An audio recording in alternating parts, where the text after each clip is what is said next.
Acho que o Brasil precisa ser curioso também com os nossos heróis. Santos Dumont realmente é conhecido por todas as pessoas. Se nós falamos o nome dele, as pessoas imediatamente associam a questão do avião e do 14 bis. Mas, na verdade, a gente não explorou e não valorizou o trabalho de Santos Dumont. Ele não foi o primeiro, ele não foi, mas ele foi um dos que conseguiu. Tanto que na peça eu falava assim, eu fui um dos que, do que conseguiu fazer com que o homem voasse. Teve os seus antecessores, assim, o próprio Leonardo da Vinci, os outros pesquisadores todos, né, Júlio Verne já na sua literatura falava sobre os balões. Aliás, inclusive o Santos Dumont se inspirou muito desde a infância no Júlio Verne. Então assim, agora só que isso é idolatrado, é visto fora do Brasil. No Brasil parece que fica uma figura de livro de história. Se vê, se comemora uma data, 23 de outubro, dia da aviação, e fica só nisso. Quando muito põe uma foto uma cédula de R$10 antigamente, e fica só nisso. Não existe assim, não é para cultuar, mas ele tem que ser muito bem lembrado e tem que estar no devido lugar de herói, de um grande pesquisador, de um batalhador. Aparentemente, para grande parte da população, Santos Dumont era um playboy rico, que tinha muito dinheiro, e que um dia chegou em Paris e construiu um avião. E, na verdade, não se vê que ele tem todo um trabalho de pesquisa científica para desenvolvimento de um novo aparelho do avião, que não se tinha conhecimento das forças envolvidas, da potência de motor, do equilíbrio do avião, e ele trabalha em todos os aspectos da navegabilidade do voo, tanto do dirigível em 1901, quanto do avião em 1906 e posteriormente, quando ele faz o primeiro ultraleve da história, que é o Demoiselle, que faz um primeiro em 1907 e desenvolve finalmente em 1909. Ele tinha uma visão nessa questão científica à frente, né, da sua época e também até mesmo em questões de cunho mais social, mais humano, né, mais de convívio de ser humano. O próprio prêmio que ele ganha com o voo do dirigível e que ele manda, né, que normalmente o público sabe que ele distribui esse prêmio, uma parte ele paga aos operários que construíram o balão e outra parte ele vai e entrega aos pobres de Paris, né, mas existe assim, umas particularidades que são interessantes e que mostram bem esse ângulo. Ao entregar parte do prêmio ao chefe da polícia de Paris, que é o responsável pela questão de mendigância e de pobreza em Paris, ele faz uma ressalva de que esse dinheiro seja utilizado para o pagamento dos penhores onde um operário tiver empenhado a sua ferramenta de trabalho, que ele quer que devolva a ferramenta de trabalho ao operário para que ele possa ganhar dignamente a vida dele. Então, hoje em dia, numa sociedade atual em que a gente discute muito esse papel de assistencialismo do governo, né, da parte do governo, um assistencialismo simples e puro, Santos Dumont já tinha essa visão, isso em 1906, né, e ele pede que esse dinheiro seja direcionado não para um assistencialismo, mas para devolver a dignidade, quer dizer, que o homem tenha condições de se sustentar com dignidade e não receber a esmola simplesmente, né, por parte do chefe da polícia.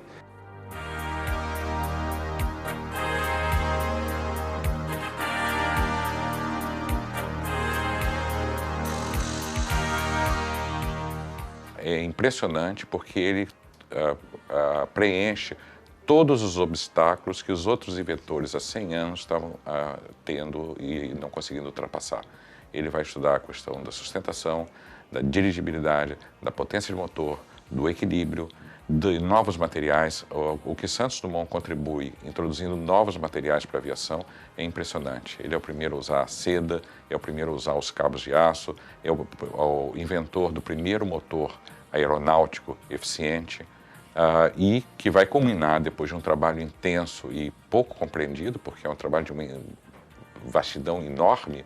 Ele, em 10 anos, ele faz 20 inventos, quer dizer, ele projeta um invento, ele constrói um invento, ele experimenta o invento, muitas vezes ele cai, sofre um acidente grave e ele imediatamente recomeça o trabalho dele, quer dizer, mais ou menos uma média de 2 inventos por ano que ele está construindo. Ele preenche todos a sequência de um inventor, quer dizer, desde o projeto até o teste, até dar a solução definitiva. Sem sombra de dúvida, né, para a época dele, ele realmente estava, pelo menos, seguramente uns 40 anos na frente. Ele conseguia ter uma visão que poucos tinham com relação às ciências de uma forma geral e especificamente sobre a aviação. Então, essa visão de o Santos Dumont, um cientista e não um playboy, mas um cientista que tem conhecimento profundo de todos os obstáculos técnicos e que reflete sobre as dificuldades e cria soluções, esse conhecimento não foi ainda divulgado. O que se conhece sempre é de uma pessoa, um bom vivant, que tinha muito dinheiro. E aí é uma coisa curiosa, todos os inventores na Belle Époque, no início do século XX, todos esses inventores tinham muito dinheiro. É impossível pensar na aviação sem muito dinheiro investido. E então, Santos Dumont, nesse ponto, não destoa tanto dos outros. O que ele tinha era dinheiro próprio, outros tinham mecenas, tinham pessoas que financiavam os inventos.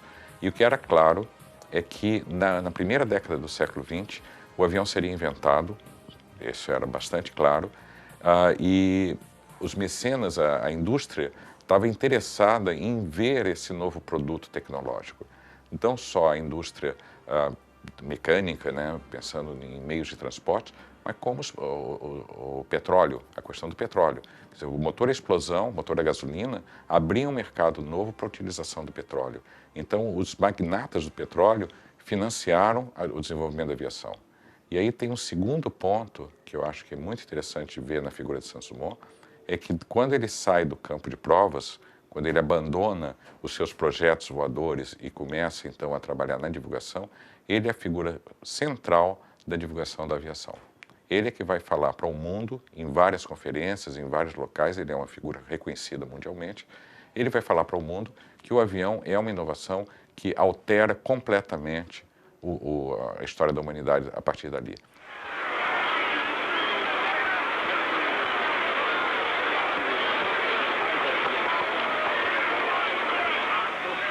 La Légion d'honneur, hommage vraiment unique dans le monde, car partout sur la terre on respecte, on admire la Légion d'honneur.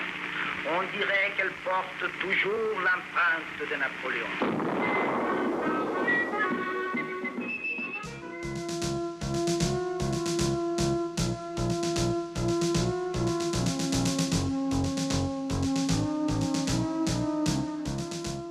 A polêmica surge porque tenta se transformar uma competição numa outra coisa. A pergunta é a seguinte: quem é que realizou o primeiro voo homologado? Quem é que ganhou a medalha de ouro por conseguir realizar um voo completo, de acordo com regras pré-estabelecidas? Então, quais eram as regras? Tinha que ter um dia marcado com antecedência, tinha que ter uma comissão julgadora idônea, tinha que ser uma prova pública, o aparelho tinha que portar todos os elementos necessários, quer dizer, motor, gasolina, piloto, tinha que decolar, voar mais do que 100 metros e pousar. Quem fizesse isso ganhava a medalha de ouro da aviação, que era o primeiro voo homologado. Quem fez isso foi Santos Dumont. O avião dos Wrights não faz isso, não poderia fazer isso. Tinham problemas aerodinâmicos que impediam que o avião fosse capaz de decolar.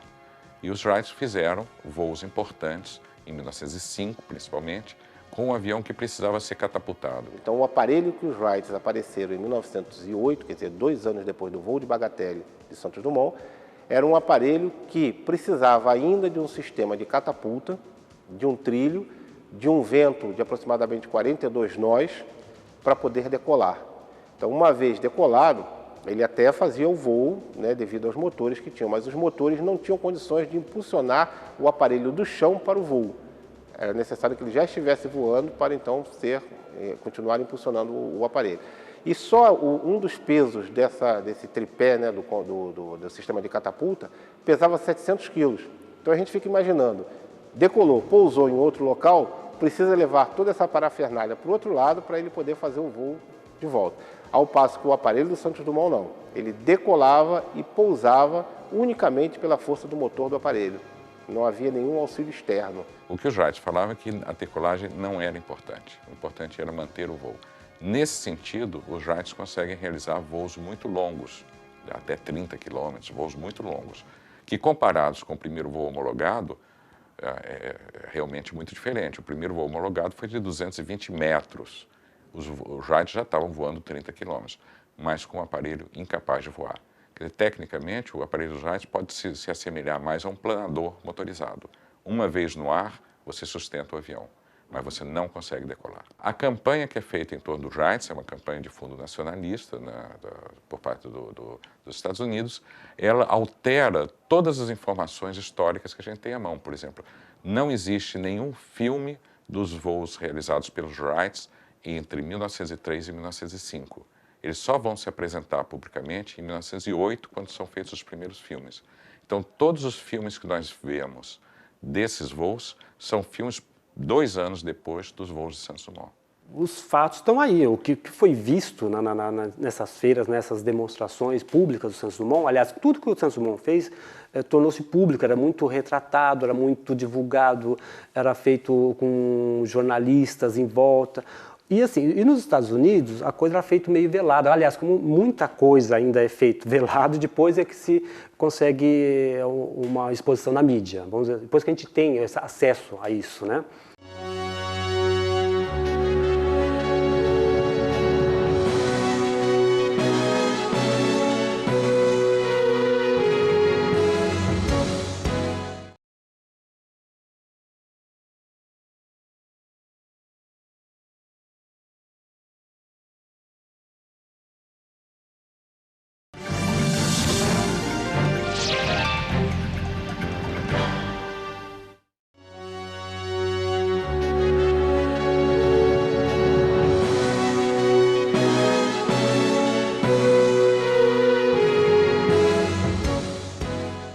Todo o invento, toda contribuição no campo da invenção ou no campo científico, ele só passa a ter algum valor para a sociedade quando ele é socializado, quando ele é transformado em um conhecimento público, né? Eu trabalho em física, sou pesquisador em física, o trabalho que eu realizo no laboratório não tem nenhuma validade, só passa a ter validade na hora que eu divulgo esse trabalho e torno ele um bem da sociedade como um todo, né? Saint-Simon contribui no desenvolvimento da aviação até 1910, quando ele começa a apresentar os primeiros sintomas, provavelmente de uma esclerose múltipla. E ele abandona o campo de provas.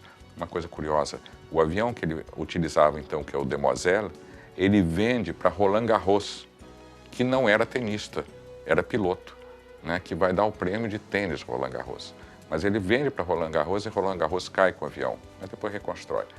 Mas a partir de 1910, Saint-Simon começa a trabalhar na divulgação e na difusão da aviação. Quer dizer, os aviões eram extremamente precários, era preciso fazer uma campanha pública para dizer que aquele artefato que tinha sido construído, que era feito de seda, de bambu, de pinho, vários tecidos assim frágeis, era um avião muito frágil, que aquele artefato que tinha sido inventado teria no futuro uma utilidade, seria importante. Nesse sentido, Saint-Simon é o principal divulgador da aviação, porque ele não tem um interesse industrial como os outros inventores. Uma característica de Saint-Simon é que ele nunca patenteou um invento aeronáutico dele. Toda a contribuição que ele deu para o público, para todo mundo. Ele divulgava o projeto, os experimentos que estava fazendo e os fracassos. E essa contribuição é importantíssima quando você está trabalhando em pesquisa, porque você não repete os erros, né? Então ele deixou publicado todas essas contribuições e a partir de 1910 participou das conferências internacionais, dos encontros e de vários eventos. Ele foi